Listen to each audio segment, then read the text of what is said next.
और चलिए एक और बड़ा अपडेट जयपुर के गिरधर मार्ग मालवीय नगर स्थित इमारत के मामले में। ये बड़ा अपडेट, जेडीए कल से इमारत को ध्वस्त करने की कार्रवाई शुरू करेगा। जेडीए ने अवैध निर्माण को लेकर नोटिस दिया है। मौके पर ही इमारत मालिकों को नोटिस दिया गया है। नोटिस में कल सुबह 9:30 बजे तक का समय दिया गया है।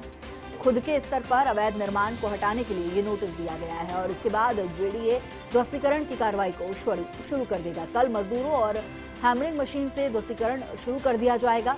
बाद में अगर जरूरत पड़ी तो विशेष मशीन ध्वस्तीकरण के लिए बुलाई जाएगी। लोकांडा हाईरिच मशीन ध्वस्तीकरण के लिए बुलाई जाएगी। अगर आवश्यकता पड़ी तो मशीन का उपयोग किया गया तो ऐसा पहली बार होगा कि किसी सरकारी कार्रवाई में इस तरह की उन्नत मशीन का पहली बार उपयोग किया जाएगा। मशीन ऊंचाई तक जाकर ऊपरी मंजिल से काम को शुरू करती है और इमारत को ध्वस्त करना शुरू करती है और कुछ ही मिनटों में इमारत जमींदोज हो जाती है।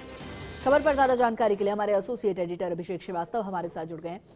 अभिषेक जी, जेडीए कल से ध्वस्तीकरण की कार्रवाई शुरू करेगा और इसमें जो है हाई टेक्नोलॉजी की मशीन का उपयोग भी किया जा सकता है। फिलहाल क्या कुछ निर्देश दिए गए हैं या क्या कुछ जो आदेश है वो जेडीए की तरफ से दिए गए हैं?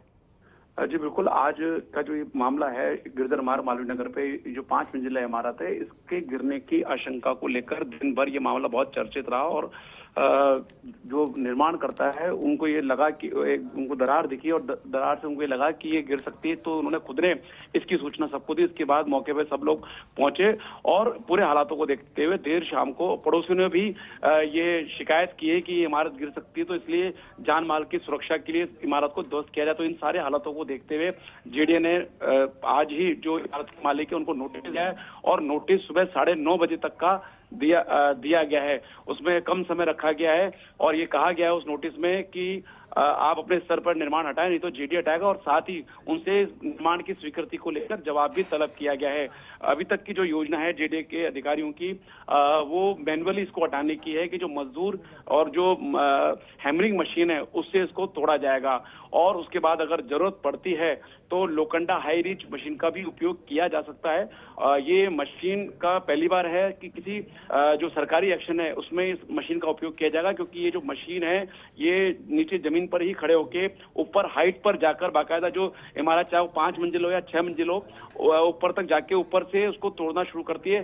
तो जिस तरह से मतलब इसको कहा जाता है कि वो जो इमारत है उसको चबाती है, उसके तरह के होता है कि उसको चबाती है, मतलब चबाते हुए इस इमारत को ध्वस्त किया जाता है। तो इसमें चाहे वो कंक्रीट का निर्माण हो या ईंटों का निर्माण हो तो वो टूटता जाता है, तो ऊपर से तोड़ना शुरू किया जाता है। तो इस मशीन की सबसे खास बात यह है कि इससे आसपास की जो इमारतें हैं उनको कोई खतरा नहीं रहता, क्योंकि ये जो तरीका है इसमें इमारत ऊपर से टूटना शुरू होती है तो इमारत के अचानक गिरने के चांस भी बहुत कम रहते हैं। तो इसका अगर जरूरत पड़ी तो उपयोग किया जाएगा। बाकी कल जेडीए ने ये डिसाइड किया है कि हैमरिंग मशीन और मजदूरों की सहायता से इसका निर्माण हटाने की कार्रवाई शुरू की जाए।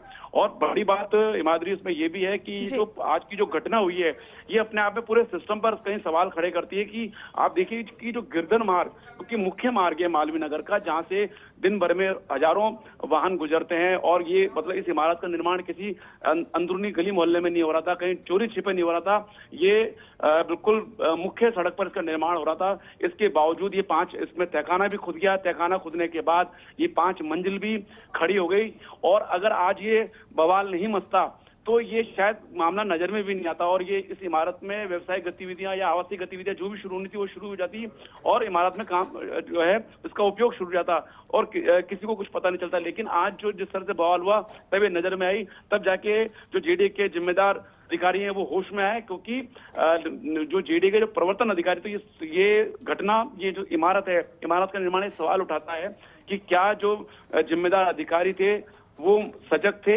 अगर सजग थे तो उन्होंने कार्रवाई क्यों नहीं की और क्या जानबूझकर उन्होंने आंखें मूंद रखी थी। तो ये पूरा अपने आप में सवाल खड़े करती है किस तरह से इस अवैध इमारत का 5 मंजिला निर्माण हो गया और उसके खिलाफ कोई कार्रवाई नहीं की गई। और अब जब ये हल्ला मचा तो उसके बाद जेडीए हरकत में आया और उसको नोटिस दिया गया अवैध निर्माण को हटाने का।